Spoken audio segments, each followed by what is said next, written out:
Malawi Brief. Tikulandireni pano pa Malawi Brief. Tsopano tikupasirani kamlepo kalowa lero 3 December 2025. Kumbukirani kupanga subscribe, like, share, komanso mupange turn on ma notification anu ndi cholinga choti zimene timaponya pano zisamakuphonyeni. Tamveserani. Good morning, Malawi nonse kumene muli. Eugene siku la lero ndi siku la Wednesday mamawa. Choyamba nchakuti Malawi mumve ishi. Make Malawi great again. Make Malawi great again.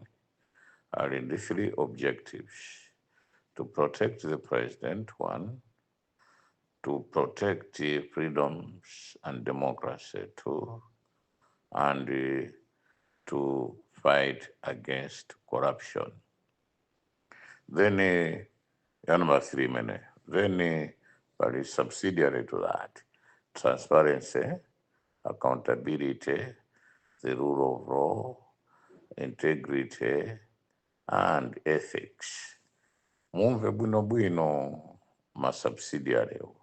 Ethics, discipline, high integrity, kuchita ndithu zinthu zimene zikufunika kuti izizi ndizofunika pa umoyo wa munthu. Ndeno tikamanena kuti make Malawi great again, sikuti tikunena kuti tiwononge zinthu ayi, kapena tipange zinthu zimene is not building the country. We want to make things that will build this country, but not to destroy this country. Ndeno pali zambiri zimene fe taziona. 1, taona kuta MCP akuthamanga panopo pa zinthu zimene anapanga. Iwowa ukhanga ti Malawi muno mumayenda boma lija la ma angels, akuti iwo sanalakwepo, sanapange zinthu zamtopola, sanamenyepo munthu, koma kudabwa kuti chifukwa chani sanavoteredwe. Ndiye akubwera kumasonga msonkhano kuti ife we are ready, kuti kayatimanga kayasatimanga we are ready. Nditu kudabwa kuti boma lawo 5 years chifukwa chani anthu sanalivotere, ngati iwo akudabwa kuti chifukwa chani zinthu sizikupangika mmene iwo wakuganizira. Budget ya Professor Peter Mutharika, no osati budget, a review, a mid-term review, kuchoka budget la MCP lo lachitika pasi zulo. Nde aliwonse awa mafuna kuti pakatipo papangike zinthu zija zopanda budget zija zachimpwirikiti, kukongola ndrama, kupasa anthu, kukongola ndrama, kuchipisa zinthu zakuti simukuziwa kuti ziyenda bwanji, bora kuti zinthu zochipa aliyesa kudya, appointing people, bwera ni ma position, iwe khala pa uzidya, iwe khala ngakhale sitikulipira, iwe kapange chakuti, iwe zikatukwana anthu, iwe yenawe ukaonese kuti anthu kwa kulima bwanji, ukuzikuyenda bwanji, akupha somba kupha bwanji. Aya, chimene nde kuti the disaster, disorganization and anarchy. The kingdom of heaven wa mulungu, ngakhale ma church mene mapiro siyana, it's about order and discipline. Paziko la pansi timatengera zimene mlengi wathu amapanga. Any government pamafunika order and discipline. And the Professor Peter Mutharika has been doing that, order and discipline. Kupanga zinthu mene analumbisiridwa kukhala pa mpando, he was doing order and discipline. Akamachita point anthu iwe khala apa, it was about order and discipline. Taonani is agriculture is, it was about order and discipline.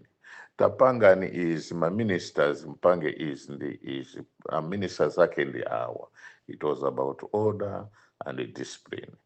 Akati ena nomukhala chief advisor kaikuja, it was about order and discipline. enano mukara defense ukuku commander kaichani mukara deputy commander kai brigadier. It was order, and it was about order and discipline. Ku police kukara inspector general police kukara ndani kukara deputy, it was about order and discipline. Pakara ministry ya finance, ministry ya agriculture, ministry ya kuti, it was about order and discipline. Ndeno pale anthu ena amafuna kuti mziko muzikhala chimpwirikiti, simusakale order and discipline. Nde anachoka mboma chwa mnalibe order and discipline, ndakubwera kuti ife we are ready to be arrested, ndiponso situopa. If I were you, sinakanena mawu amene aja kuti ife situopa tipanga china chilichonse. That is sedition. That is sedition. That is very serious. Now you are talking about very, very serious issues here. You are talking about anarchy. We are ready to face that. Then parantu ena akunena kuti ezinthu zadura, ikachani budget ya pasa zuru, taonani, taxation. Tukuti taxation yayamba kukwera zuro, kapena zana, budget ya dusa zuru for 3 months. You are talking about January, February, March.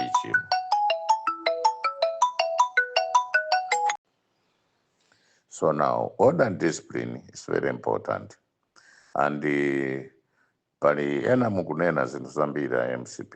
Muzati ndi information ya mbiri ya imene izina situfuna tinene pano publicly. This is make Malawi great again. And the information meti nayo zimene zochitika zimene tikuona kuti ndende zakutika yamuyamba kumanena izi pali gulu la anthu kaende HDCR ikunena izi yapasidwa ndrama mngwiswa zoona zonsezo tikuziwa. Order and discipline ndi chinthu chofunika kwambiri pa ziko lonse lapansi. Ziko lapansi there is peace because of order and discipline. Ndeno ngati ya MCP mukufuna muonongese ziko lino chifukwa chakuti mkuti mwachoka mboma, you better think twice. Ine mawu amene ndikukuuzani pano sikuti ndikuchita kuti chifukwa chakuti ndikufuna ntchito abale yayi. Ine ndakhala ndikunena izi nthawi yayitali kwambiri, ena numsanambe ndale chonde. Ndikakuuzani izi kuti order and discipline mumvesere. Pali zina zake zimene ife tikuziwa, zimene zikuziwika musamanene kukapena ife ndife anthu osaziwa ayi. There's no secret under the sun. Please. There's no secret under the sun. Ndibwereze mawu awa. There's no secret under the sun. It's about order and discipline. Chonde. Akulu napota nano. It's about discipline, order and discipline.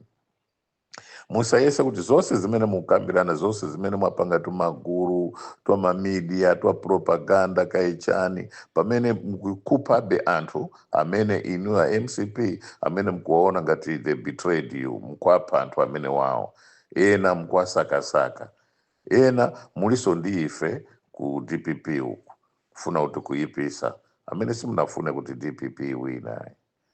Chonda akuluakulu palibe chisinsi. Ziko lapansi ndilovuta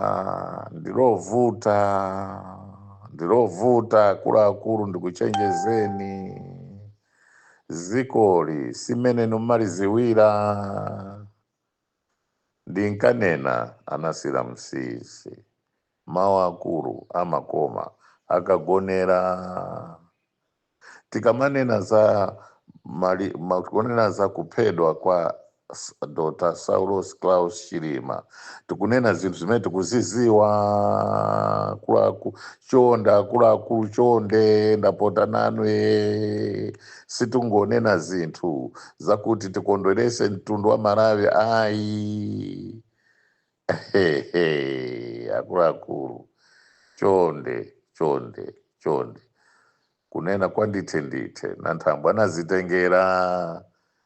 Anakhala ena MCP mnakakhala chete kuti muonesese kuti ziko likulowera kuti mapanga zinthu zonyasa kwambiri kuti anthu aziwe the whole country will be up against you, kukusakasakani ndi akuluakulu. Nthawi zina kufasa ndi bwino, ukafasa umaziwa zambiri.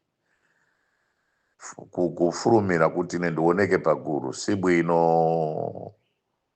Zimene mukupanga ndizoziwika, zimene mwapanga tikusiziwa zonse. Para anthu ena kufuna kwabwino pa dziko la Malawi akumatuza information imene kuti tikuoneseni ma video, the whole country will be shocked. The whole country will be shocked. Nthawi zina fasani ndithu. IMCP, if I were you, mnakafasa chonde 1000 media timu yanu ifase chifukwa kumene kumupha nanso kuli anthu amene mufuna muphani nokhanso ndetu kuziwa zimene zikupangika kumene koko. Nkhani mkati agaru ekachani sangabedwe.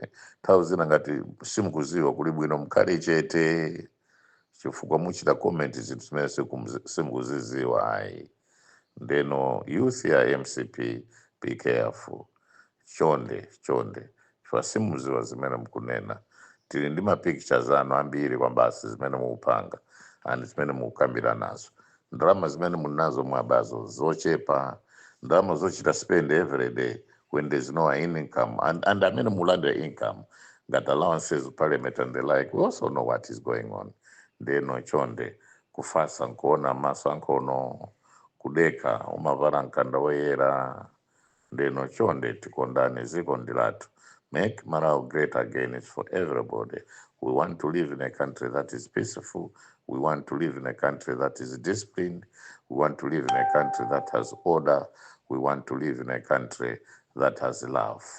We are all Malawians. Make Malawi great again. Good morning.